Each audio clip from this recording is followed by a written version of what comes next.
बुलंद आवाज में जयकार करें। बोलिए प्रेम से श्री सद्गुरु महाराज की जय। श्री सद्गुरु महाराज की, श्री सद्गुरु महाराज की जय। अखंड मंडलाकारं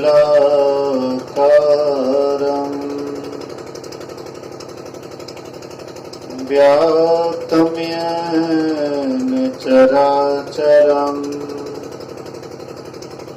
तत्पदं दर्शितं येन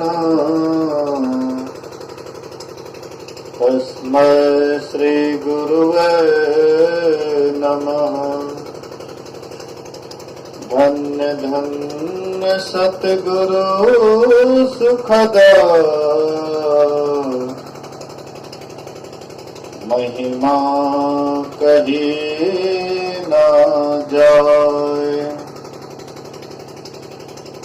जो कछु कहो तुम्हारी कृपा मोते कछु न बसाए। सर्वत्र सर्वदा वर्तमान सद्गुरु महाराज जी के पावन चरणों में कोटि कोटि नमन। उपस्थित गुरुजन, धर्म प्रेमी सत्संगी बंधुओं, पूजनीय माताओं तथा भक्तिमती बहनों, 2 दिवसीय संतमत सत्संग का आयोजन हरिराहा निवासी श्रद्धेय योगी बाबू के निवास स्थान पर हो रहा है, जिसका आज दूसरा दिन प्रथम पाली सत्संग में उपस्थित है।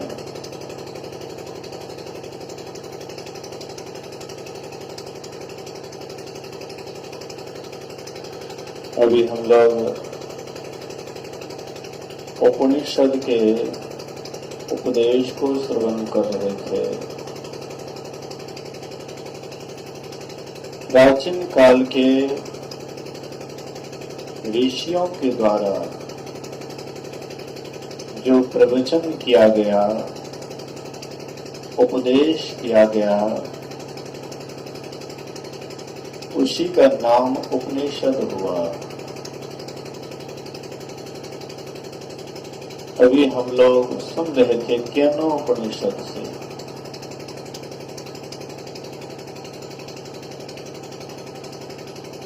यन मनसा न मनुते येना हुर मनोमतम तदेव ब्रह्म तुम विद्धि नेदम यदिदमुपास्ते। ब्रह्म कैसा है, परमात्मा क्या है, ईश्वर क्या है, जब तक इस रहस्य को नहीं समझ लेंगे और केवल भक्ति ही करेंगे तो शायद हम उसी मुसाफिर के जैसे होंगे जो अपने मंजिल को नहीं जानते हैं, केवल चलते रहते हैं। जिनको अपने मंजिल मकसूद का पता नहीं है, केवल चलने का काम करते हैं, तो चलते चलते केवल वे परेशान होते हैं, बल्कि लाभ नहीं होता। इसलिए सबसे पहले हम जो रास्ते चल रहे हैं, मंजिल का पता लगाना होगा कि हमें पहुंचना कहाँ है, कौन से प्राप्तव्य वस्तु है, किसको प्राप्त कर लेने पर हम सदा के शांति को प्राप्त करेंगे, सदा के सुख को प्राप्त करेंगे। संसार में ऐसा कोई नहीं है जो किसी न किसी तरह से भक्ति नहीं करते हैं, सब कोई भक्ति करते हैं। उसमें भी भारत तो सबसे आगे है, और भारत में भी बिहार उससे भी आगे है। भक्ति करने में कोई पीछे नहीं है, सब कोई करते हैं, लेकिन तरीका से भक्ति करते हैं तो वे भक्ति, भक्त, भगवंत, त्रिपुटी का लय होता है। ये तीन चीज रहते हैं। जहां भक्ति रहते हैं वहां पर भक्त रहते हैं, और जहां पर भक्त रहते हैं वहां पर भगवंत रहते हैं। ये त्रिपुटी होता है। लेकिन लोग अंधाधुंध जितना जानते हैं सोचते हैं कि हम इसी में काफी जानते हैं, दूसरे से जानने की कोशिश नहीं करते। जब तक हम कोई विशेषज्ञ के पास नहीं जाते हैं तो विशेष ज्ञान नहीं होता है। जो जहां रम रहा है वह अपने आप को वहीं पर कहता है कि हम बहुत कुछ कर रहे हैं, लेकिन जो जिस वस्तु को पाते हैं उसका स्वाद उसी को मालूम होता है। गूंगे का गुड़ है भगवान, बाहर भीतर एक समान। जैसे गूंगा होता है, गूंगे को गुड़ खिला दीजिए और गूंगा से पूछिए गुड़ का स्वाद, वह गूंगा क्या बोलेगा? उसके मुंह में आवाज ही नहीं है तो बोलेंगे क्या? कहते इसी तरह से गूंगे का गुड़ है भगवान, गूंगा का गुड़ भगवान है। भक्त जो गूंगा हो जाता है अर्थात परमात्मा को पाने के लिए पूरा लवलीन हो जाता है, पा लेते हैं, उसके बाद उनसे पूछते हैं वह गूंगा की तरह मतलब ठीक ठीक नहीं बतला सकते। तो हम आप जो जानते हैं उसी में हम सोचते हैं कि हम बहुत कुछ जानते हैं, लेकिन हम केवल इतना ही जानना, आपके ज्ञान के मुताबिक ही जान लेना क्या पूरा हो जाता है? पूरा हो गया? नहीं, कोई विशेष के पास जाना चाहिए। जो इस परमात्मा को जानते हैं, परमात्मा को पा लिए हैं, उसके पास जाना चाहिए। एक महात्मा जी और एक इतिहास को जानने वाले, दोनों में भेंट हो जाती है। तो जो इतिहास जानने वाले थे तो वे कहते हैं कि परमात्मा नहीं है। वे महात्मा भी कहते हैं कि अमेरिका नहीं है। बोले क्या बात करते हैं? अरे अमेरिका है, आपको हम इतिहास में, भूगोल में इसका मानचित्र दिखा देंगे कि अमेरिका है। अमेरिका कैसे जाएंगे? तो यहां से जाइए आप दिल्ली, दिल्ली से आपको एयरपोर्ट मिलेगा, वहां से आप सीधे चले जाइए इंग्लैंड, इंग्लैंड से फिर एयरपोर्ट पकड़ करके आप सीधा अमेरिका चले जाइए। वे महात्मा कहते हैं कि ईश्वर भी है, इसके लिए आप स्थूल साधना कीजिए। स्थूल एक मानचित्र बनाए हुए हैं महर्षि में ही परमहंस जी महाराज, उस मानचित्र को पढ़िए, उसमें भी आपको मिलेगा स्थूल, उसके बाद सूक्ष्म, उसके बाद वहां से गाड़ी पकड़ करके कारण में जाइए, वहां से फिर महाकारण में जाइए, और वहां से केवल प्राप्त करते हुए अंत में नहीं शब्द में चले जाइए। बोले कि आपको मेरी बात पर यकीन नहीं होती है? हाँ, अमेरिका नहीं है, मैं आपको मानचित्र दिखलाता हूँ। महात्मा भी कहते हैं कि मैं भी आपको मानचित्र दिखलाता हूँ। सत्संग योग चौथा भाग में उल्टा करके देखिए, उसके अंदर मानचित्र है, पिंड ब्रह्मांड का चित्र है, और उसमें साथ सब आपको नक्शा मिल जाएगा। कहने का आशय मतलब है कि हम आप जो जानते हैं उतना ही काफी नहीं है, बल्कि जो नहीं जानते हैं तो वह विशेषज्ञ के पास जाकर के प्राप्त करना चाहिए, जानना चाहिए। आप जितना जानेंगे उतना ही आपका ज्ञान बढ़ेगा, लेकिन जानने वाले बात को अगर रोक देते हैं तो वहीं पर वह ज्ञान सीमित हो जाता है। तो ईश्वर के संबंध में हम लोग सुन रहे थे, जो मन से मनन करते हैं, जो मन से मनन करते वह ईश्वर नहीं है, ब्रह्म नहीं है। मन से हम लोग भगवान बनाते हैं, मन से हम लोग भगवान को गढ़ते हैं, मन से हम लोग उसकी पूजा करते हैं, मतलब भगवान को हम गढ़ते हैं। भगवान हम लोगों को गढ़ा है, यह बात तो चलने योग्य है। भगवान सृष्टि बनाए हैं,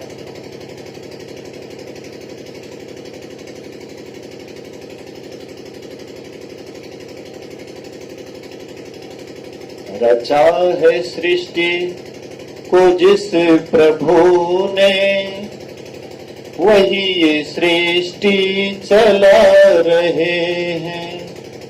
रचा है सृष्टि को जिस प्रभु ने, वही ये सृष्टि चला रहे हैं।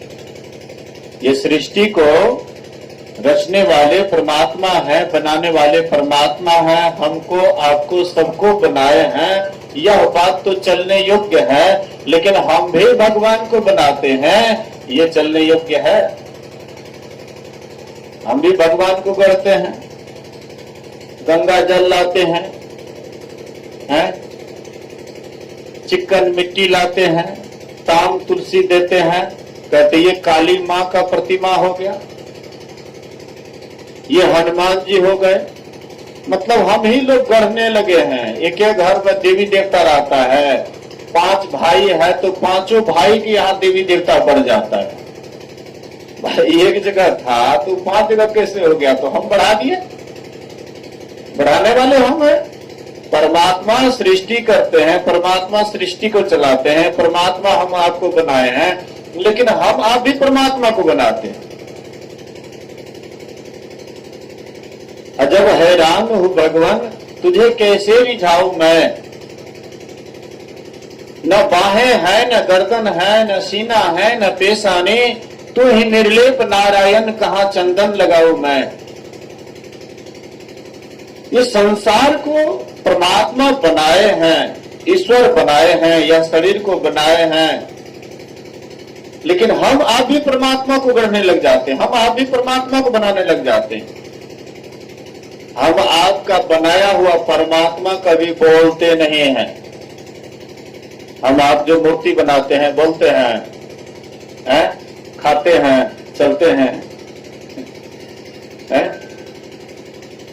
लेकिन परमात्मा जो बनाए हैं देख लीजिए, माटी का पुतला कैसे नचत है। ये मिट्टी का पुतला परमात्मा बनाए हैं, मिट्टी का हम लोग भी बनाते हैं, लेकिन वे चलते बोलते खाते पीते कुछ नहीं है। लेकिन परमात्मा का बनाया हुआ देखिए कितना सुंदर मूर्ति है।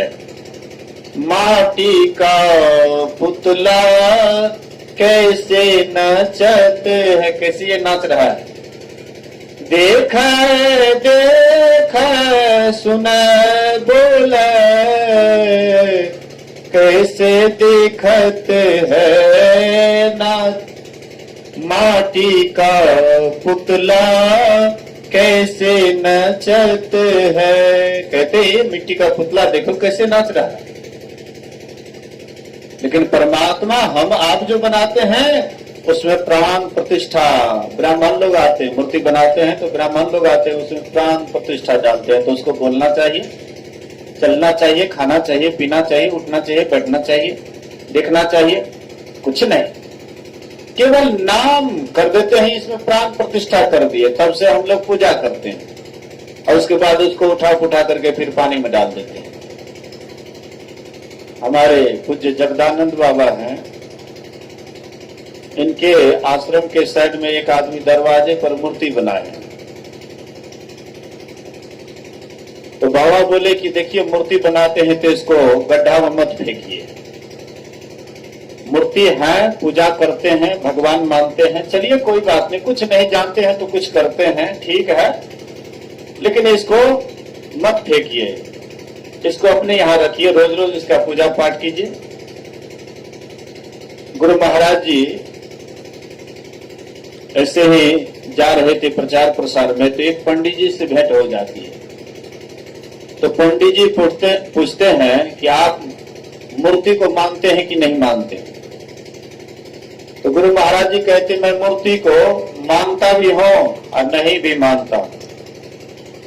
बोले क्या मतलब? गुरु महाराज बोले कि मूर्ति बना करके ध्यान करने के लिए मैं मूर्ति को मानता हूं, लेकिन मूर्ति बना करके मेला लगाने के लिए, भीड़ इकट्ठा करने के लिए, हाँ, बाड़ी दिखावा के लिए, इसको मैं नहीं मानता।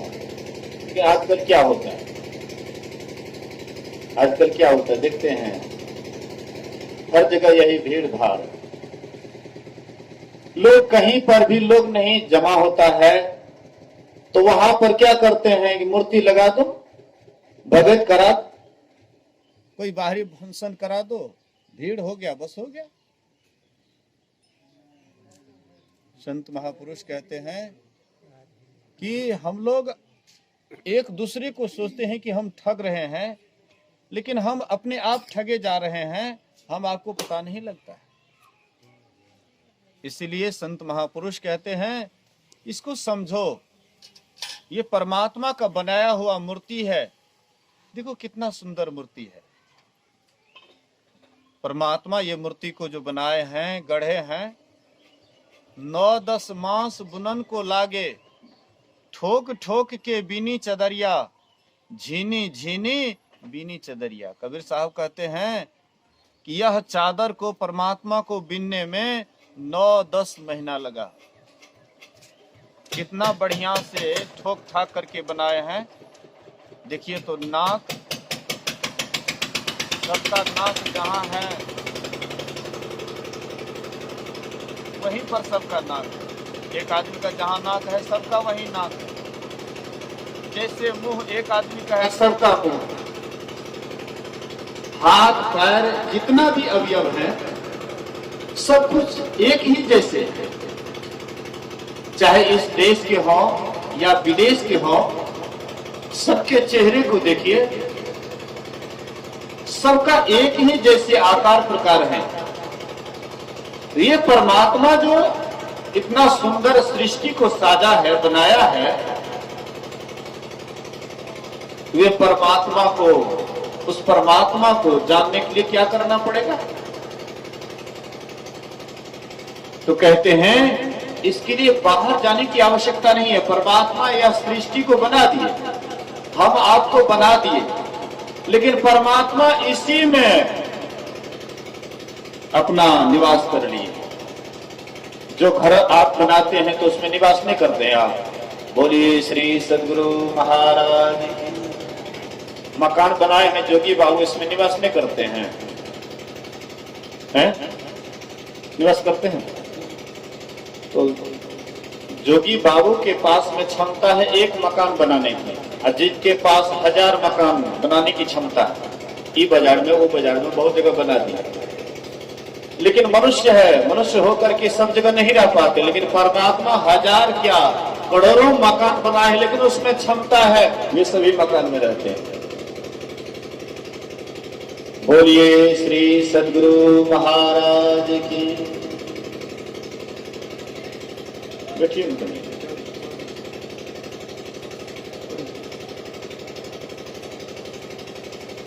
बोलिए प्रेम से श्री सद्गुरु महाराज की जय। बुलंद आवाज में जय जयकार करें। बोलिए श्री सद्गुरु महाराज की जय। तो परमात्मा के पास क्षमता है। ये सृष्टि में बहुत जीवों को वे बनाए हैं, बहुत जीवों को बनाए हैं, लेकिन बहुत जीवों में से सबसे श्रेष्ठ, सबसे उत्तम ये मनुष्य को चुने। सबका सिर ताज, सबका मुकुट माल, ये मनुष्य को बनाया। ये मनुष्य को बना करके परमात्मा अति खुश हुए, अति प्रसन्न हुए। लेकिन वे परमात्मा सब में रहते हैं, कोई ऐसा जगह नहीं है सृष्टि के कण-कण में वे परमात्मा है, कोई जगह खाली नहीं है। लेकिन मनुष्य में भी वह परमात्मा है। और जीव के पास यह क्षमता नहीं है और जीवों को यह ज्ञान नहीं है कि परमात्मा बनाने वाले हमारे अंदर में है, इसका ज्ञान, इसका विवेक और जीव को नहीं है। लेकिन मनुष्य में यह ज्ञान भरपूर मात्रा में परमात्मा दिए हैं, लेकिन इनके पास यह ज्ञान होते हुए भी यह अंधा के जैसे, पहरा के जैसे परमात्मा को इधर उधर खोजते, इधर उधर टटोलते। अंधा व्यक्ति, जो अंधे हैं, घर में बहुत सामान रखा हुआ है, आंख से अंधे हैं, तो क्या करेंगे? टटोलेंगे। हाँ, टटोलेंगे। मिला तो मिला, नहीं मिला तो नहीं मिला। इसी तरह से हम आप भी अंधे हैं। वह परमात्मा हमारे भीतर में है, लेकिन हम बाहर खोज रहे हैं। कबीर साहब कहते हैं, मौ को कहां ढूंढूं रे बंदे, मैं तो तेरे पास में। मैं तो तुम्हारे अंदर में हूं, मुझको कहां ढूंढ रहे हो? वह ईश्वर को कहां ढूंढ रहे हो? वह तो तेरे पास है। ना मैं मंदिर, ना मैं मस्जिद, ना मैं काबे कैलाश में। मैं मंदिर में नहीं हूं, मैं मस्जिद में नहीं हूं, मैं गिरजाघर में नहीं हूं, ना मैं कैलाश में हूं, ना काबा में हूं। मुसलमान लोगों का काबा होता है ना, कहते मैं वहां भी नहीं। खोजी हो तो तुरंत मिल जई है, पल भर के तलाश में। जो आदमी मंदिर बनाते हैं, उनको मंदिर से आसक्ति जुड़ा हुआ होता है। उनके मन में होता है कि मंदिर पूरा साफ सफाई होना चाहिए, उसमें रोज रोज पूजा पाठ होना चाहिए। जो लोग मंदिर बनाते हैं, उनको लगा रहता है यह मंदिर साफ सुथरा होना चाहिए। पुजारी को धर देते हैं कि तुम इसका पूजा पाठ करो, रोज रोज सफाई करो। इसी तरह से परमात्मा ये 3.5 हाथ का जो मंदिर बनाए हैं, परमात्मा भी सोचते हैं कि यह मंदिर साफ सुथरा रहे। मैं इस मंदिर में, तुम्हारे शरीर रूपी मंदिर में निवास कर रहा हूं, तुम इसको साफ सुथरा क्यों नहीं रखते हो? तो क्यों इसमें कूड़ा करकट डालते हो? क्यों इसमें गंदगी डालते हो? क्यों इसमें मांस मछली डालते हो, नशा डालते हो? ये सब क्यों डालते हो? क्या हम मंदिर में मांस मछली चढ़ाते हैं? क्या हम मंदिर में खैनी, तंबाकू, गांजा, भांग चढ़ाते हैं? हाँ, कुछ आदमी इसका नकल भी करते हैं। हनुमान जी के पास में रख देते हैं गांजा का, हाँ, हनुमान जी को चढ़ा करके उसके बाद सोन मारते हैं, लेकिन ये बिल्कुल गलती बात है। मंदिर साफ सुथरा वाला जगह होता है, पवित्र जगह होता है। तो हम आप जो मंदिर बनाए हैं उसको साफ सुथरा रखते हैं, और परमात्मा जो बनाए हैं उसको गंदा करते हैं। ये कहाँ का नियम है? परमात्मा भी बड़ा लगन से, बड़ा मेहनत से ये मंदिर को बनाए। परमात्मा को बनाने के समय बड़ी खुशी हुई कि मैं इसको बड़ा मेहनत करके बना रहा हूं, शायद यह मेरे पास इसी मंदिर के द्वारा, इसी मंदिर में साधना करके ये मेरे पास आ जाएंगे। लेकिन क्या करेंगे? ये तो बाहर बाहर ढूंढने लग जाते हैं। इसलिए वह परमात्मा हमारे अंदर में है, वह ईश्वर हमारे अंदर में है। हम भी तो इसी अंदर में हैं। हम लोग शरीर के बाहर में लटके हुए हैं, बाहर में हैं। हम लोग बाहर में नहीं, इसी शरीर में हैं। और जहां हम हैं वहीं पर ईश्वर परमात्मा भी है। हाँ, दिखाई नहीं पड़ता, ये अलग बात है। कोई माई है, उसके पति भी उसी बेड पर हैं जहां पर वह माई है। जहां वह माई विश्राम कर रही है, जिस बेड पर आराम कर रही है, उसका पति भी उसी बेड पर है, बगल में ही है। लेकिन अपने पति को नहीं देख रही है। एक ही बेड पर पति हैं, पत्नी है, और दोनों एक दूसरे को नहीं देख रहे हैं। पत्नी नहीं देख रही, पति देख रहे हैं कि ये मेरी पत्नी है, लेकिन पत्नी नहीं देख रही है कि यहाँ मेरे पति है। इसका क्या मतलब है? पत्नी अपने चेहरे पर घूंघट गाड़ी हुई है। घूंघट रहने के कारण पति प्रत्यक्ष है, सामने में है, लेकिन नहीं दिखाई पड़ता है। तो वह माई क्या करेगी? अपना घूंघट उठाएगी तो पति का दर्शन करेगी। सीधी बात है। घूंघट जब तक नहीं उठाती है तब तक पिया परमात्मा का दर्शन नहीं होता है। गुरु महाराज कहते हैं, एक नहीं 3-3 घूंघट तुम्हारे ऊपर में पड़ा हुआ है। यह जीव स्त्री का रूप है और पति परमात्मा पुरुष का रूप है। मीराबाई को जब वैराग्य हुआ, घर से निकल जाती है तो मथुरा जाती है, एक महात्मा के पास जाती है और महात्मा जी के शिष्य से कहते हैं कि मैं उस महात्मा जी से भेंट करना चाहती हूँ, कुछ परामर्श लेना चाहती हूँ। तो वह शिष्य जाकर के अपने गुरुजी से बोले कि चित्तौड़ की एक मीराबाई नाम की भक्ति आई हुई है, आपसे भेंट करना चाहती है। तो बोले कि जाकर के कह दो, कोई मैं महिला से नहीं मिलता, कोई महिला से भेंट नहीं करता हूं, किसी से मुलाकात नहीं करता हूं, जाकर के कह दो। तो शिष्य आकर के बोले मीराबाई से। मीराबाई कहती है कि मैं इतना दिन जानती थी कि एक ही पुरुष है और वह मेरा गोविंद है, लेकिन ये दूसरा पुरुष कहां से आ गया? एक ही पुरुष है परमात्मा और जितने भी जीव है सबके सब स्त्री रूप है, तो ये दूसरा पुरुष कहां से आ गया? शिष्य जाकर के अपने गुरुदेव से ये बात बोले। वे दौड़ करके आए और मीराबाई से क्षमा मांगते, कहते हैं क्षमा करो, मैं नहीं समझ पाया। हमने तो सोचा कि तू कोई साधारण महिला है, साधारण नारी है, लेकिन तू साधारण नारी नहीं है।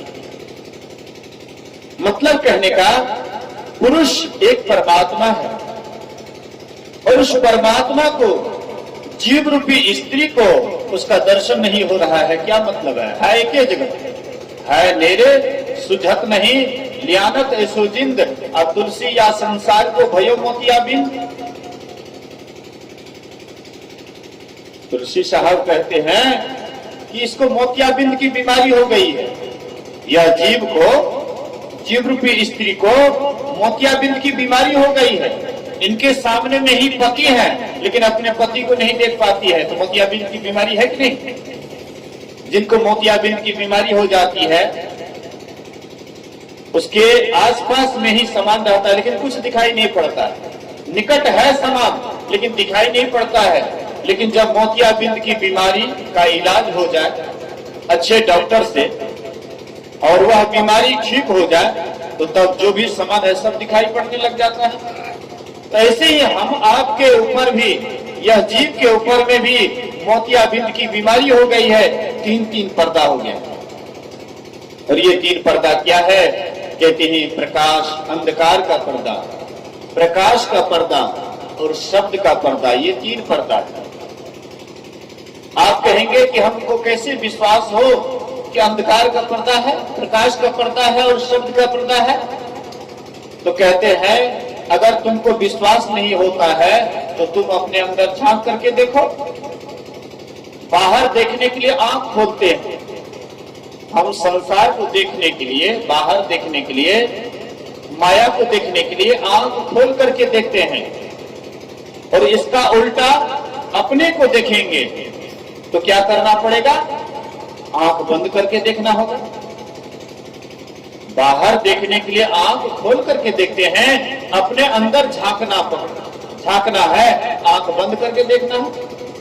तो जब आप अपने अंदर आंख बंद करके देखते हैं, अपने आप को उस आंख बंद किए हुए पर पूछिए कि हम कहाँ हैं, तो उत्तर क्या आता है? हम अंधकार में हैं। आंख बंद करने के बाद अपने आप को जब देखते हैं, वहां पर पूछते हैं कि हम कहाँ हैं, अंदर से उत्तर आता है कि हम अंधकार में हैं। संत महापुरुष कहते हैं बिल्कुल सही में तुम अंधकार में पड़े हो, और यहीं से रास्ता मिलेगा, यही अंधकारे से तुमको रास्ता मिलेगा। आप कभी कभी चिलचिलाती गर्मी में आप बाहर में रहते हैं, कोई काम धाम करते रहते हैं, परेशान हो जाते हैं, पूरा पसीना से लथपथ हो जाते हैं, और अचानक आप घर में आइए, उस समय में धूप से अचानक घर में जब जाते हैं तो पूरा अंधकार मालूम होता है, वह कमरा पूरा अंधकार मालूम पड़ता है। लेकिन थोड़ी देर जब वहां रुकते हैं, रुकने के बाद ऑटोमेटिक धीरे धीरे अपने आप साफ हो जाता है। फिर वहां पर कोई सामान है कमरा में तो सब कुछ दिखाई पड़ने लग जाता है। कहते इसी तरह से वही अंधकार में जहां तुम हो, आंख बंद करने के बाद तुमको अंधकार दिखाई पड़ता है, तो वहां पर तुम क्या करो, तो थोड़ी देर स्थिर हो जाओ। बोलिए श्री सद्गुरु महाराज। जहां तुम हो वहां पर थोड़ी देर के लिए तुम स्थिर हो जाओ। थोड़ी ही देर अगर तुम वहां पर तुम्हारी दृष्टि टिक जाएगी तो वह प्रकाश में परिणत हो जाएगा। जैसे कमरा में अचानक घुसते हैं, हाँ, धूप से अचानक घुसते हैं अंदर तो अंधकार दिखाई पड़ता है, लेकिन थोड़ी देर तक आप वहां पर रुक जाते हैं तो धीरे धीरे अंधकार छट जाता है। ऑटोमेटिक वहां पर कोई आप बल्ब नहीं जलाए, ऑटोमेटिक प्रकाश हो जाता है।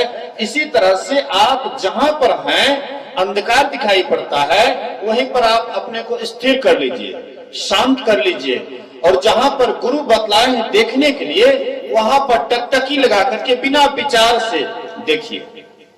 वहां पर भी अगर कुछ से कुछ विचार करेंगे, दृष्टियों की क्रिया में कोई विचार नहीं होता।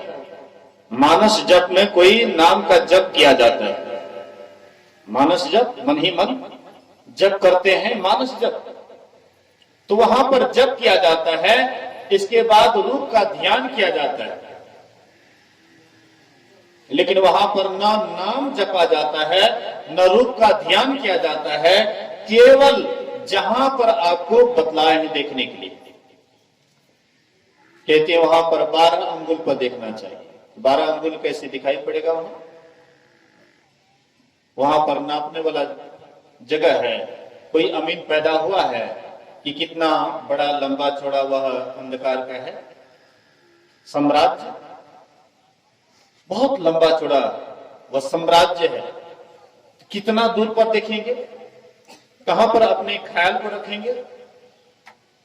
संत महापुरुष कहते एक अंदाज है, एक अंदाज से वहां पर आपको बतलाए हैं 12 अंगुल, लेकिन वहां पर नापने वाला स्थान नहीं है, नापने वाला जगह नहीं है, एक अंदाज किए।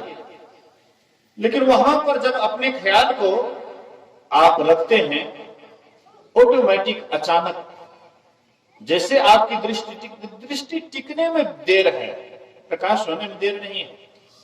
जैसे आप अंधकार में कुछ देर तक रहते हैं तो अपने आप अंधकार छट जाता है कमरा में, वैसे ही आपका वहां पर दृष्टि टिकेगी, वैसे तुरंत ही आपके अंदर प्रकाश होगा। लेकिन दृष्टि टिक नहीं रही है, इसलिए अंधकार भरा। गुरु महाराज कहते हैं घटवा घोर रे अंधारी श्रुति आंधरी भई। इस घट के अंदर में घटवा घोर रे अंधारी श्रुति आंधरी भई। सुधि बुद्धि भागी तम गुण लागी, गुरु ने सुधि दई। टकवाता कम दियो बताई, टकवाता कम दियो बताई। तिल खुलती मेरी फटी, घटवा घोर रे अंधारी श्रुति आंधरी भई। टकवा ताकन दियो बताई। जिस समय में हम सुई के छेद में धागा फंसाते हैं, उस समय में जब तक आपका दृष्टि वहां पर नहीं टिकेंगे, जिसका दृष्टि कमजोर है वो सुई में धागा नहीं फंसा पाते।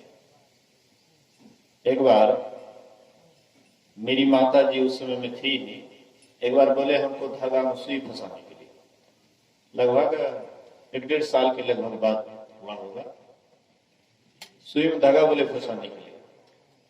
तो मैं ऐसे फंसाने लगा, ऐसे ऐसे देखता था, नजर की कमजोरी कुछ हो जाती है तो ना ऐसे ऐसे निराश करके देखते हैं, ऐसे ऐसे जल्दी नहीं फंस रहा था। तो माता जी हंसने लगे, तो आंख कमजोर रहेगा। मतलब कहने का आशय है कि जिस तरह से हम सुई में धागा फंसाते हैं तो उसमें कितना दृष्टि को समेटना पड़ता है, एकटक देखना पड़ता है। कहती इसी तरह से जब आप ध्यान करते हैं तो वहां पर भी दृष्टि को एकदम स्थिर करना पड़ता है। सुई का अग्रदर होता है, अग्रभाग, नुकीला भाग कितना महीन होता है। गुरु महाराज कहते हैं दृष्टि रथ चढ़ी श्रुति धावे, सुई अग्रदर हुई। सुई का जो अग्रभाग है वैसे ही वहां पर महीन रास्ता है। अपने ख्याल को, अपने दृष्टि को उस जगह में रखना है जैसे सुई का अगला भाग कितना महीन होता है, वहां पर अपने ख्याल को रखना है। बड़ा महीन है, लेकिन महीन भी है, लेकिन फिर भी असंभव नहीं है। कठिनाई है, कठिन है, लेकिन असंभव नहीं है। ये कठिनाई कैसे दूर होगा? अभ्यास इसको दूर करेंगे। करत करत अभ्यास ते जड़मती हो तो सुजान, रसरी आवत जाते सिल पर पड़त निशान। अगर नित्य प्रति अभ्यास करेंगे, अभ्यास करते करते धीरे धीरे वह काम आपके लिए सुलभ हो जाएगा। जो काम कभी नहीं किए हैं वह काम का जब शुरुआत करते हैं तो सबको कठिनाई हो जाता है। कोई काम आप नहीं किए हैं और शुरू में आप कठिन काम करते हैं तो बड़ा कठिनाई बुझाता है, लेकिन वही काम जब आप लगन के साथ करने लग जाते हैं तो वही काम एक दिन आपको सुलभ हो जाता है। और जो काम जितना कठिन है, संसार में सब काम है, बहुत काम है, लेकिन बहुत काम में ईश्वर भक्ति सबसे कठिन काम है। परमात्मा की भक्ति सबसे कठिन काम है, लेकिन इसमें सफलता मिलने के बाद उतना ही सुख मिलता है। संसार में कोई आईजी बनते हैं, कोई डीआईजी बनते हैं, कोई आईएएस अफसर बनते हैं, बहुत पढ़ते हैं, बहुत लिखते हैं, बहुत मेहनत करते हैं, कड़ी परिश्रम के बाद तब कोई डीआईजी कुछ नौकरी हासिल करके आते हैं, कोई बड़ा पद हासिल करके आते हैं। तो बड़ी लगन के साथ, बड़ा कठिनाई के साथ उन्होंने मेहनत किया, इतना बड़ा हासिल प्राप्त किया। इसी तरह से परमात्मा की भक्ति के संबंध में भी जो जितना मेहनत करते हैं, अपने ख्याल को एकाग्र करते हैं, मन को लगन के साथ उसमें अभ्यास में रत रहते हैं, वही एक दिन सफलता को प्राप्त करने के बाद उसके अंदर में इतना आनंद बुझाता है कि मत पूछिए। जितना आपने संसार के विषय भोग में नहीं देखा। संसार के विषय में कहते हैं ब्रह्म प्राप्ति के मार्ग में जो चलते हैं, 16वां अंश के आधा अंश के बराबर भी या विषय में सुख नहीं है, लेकिन हम उसको नहीं जानते हैं तो इसी में हमको बुझाता है। जिसको नमरी का सुख नहीं मिला है और जिसको 10 टकिए अभी मिल रहा है तो उसी में उसको सुख बुझाता है, लेकिन जब नमरी मिलने लगे तो फिर 10 टकिया का सुख ऑटोमेटिक छूट जाता है। ऐसे ही विषय में तब तक सुख बुझाता है जब तक परमानंद की प्राप्ति नहीं होती, परमानंद के रास्ते पर नहीं जाते। लेकिन जब परमानंद के रास्ते पर चलने लग जाते हैं तो गुरु महाराज कहते हैं अद्भुत अंतर की डगरिया, जा पर चल कर प्रभु मिलते। वह जो रास्ता है कहते अद्भुत है, विचित्र है, अलौकिक है। लौकिक रास्ता तो संसार का रास्ता है, अलौकिक रास्ता है परमार्थ का रास्ता, ईश्वर प्राप्ति का रास्ता है। अद्भुत अंतर की डगरिया, जा पर चल कर प्रभु मिलते। दाता सतगुरु धन्य धन्य जो राह लखा देते। कहते हैं बड़े दाता सदगुरु है, गुरु दाता दयाल, वह काटे यम जाल, पल में कर दे निहाल, भजो साध गुरु। गुरु बड़े दाता दयाल है। दाता सतगुरु धन्य धन्य जो राह लखा देते, चलत पंथ सुख होत महा है, चलत पंथ सुख होत महा है, जहां अधर झड़ते अद्भुत अंतर की डगरिया, जा पर चल कर प्रभु मिलते, अमृत ध्वनि की नौबत झहरत बड़ भागे सुनते। अमृत ध्वनि की नौबत झहरत, अमृत की बारिश होती है, जो उस अमृत को पान करते हैं वे अमर हो जाते हैं। पी पी होए सुरत मतवाली, ये सुरत जो है वह अमृत को पी करके मतवाली हो जाती है, आनंदित हो जाती है। इसलिए कहते हैं अमृत ध्वनि की नौबत झहरत बड़ भागी सुनते, सुनत लखत सुख लहत अद्भुति,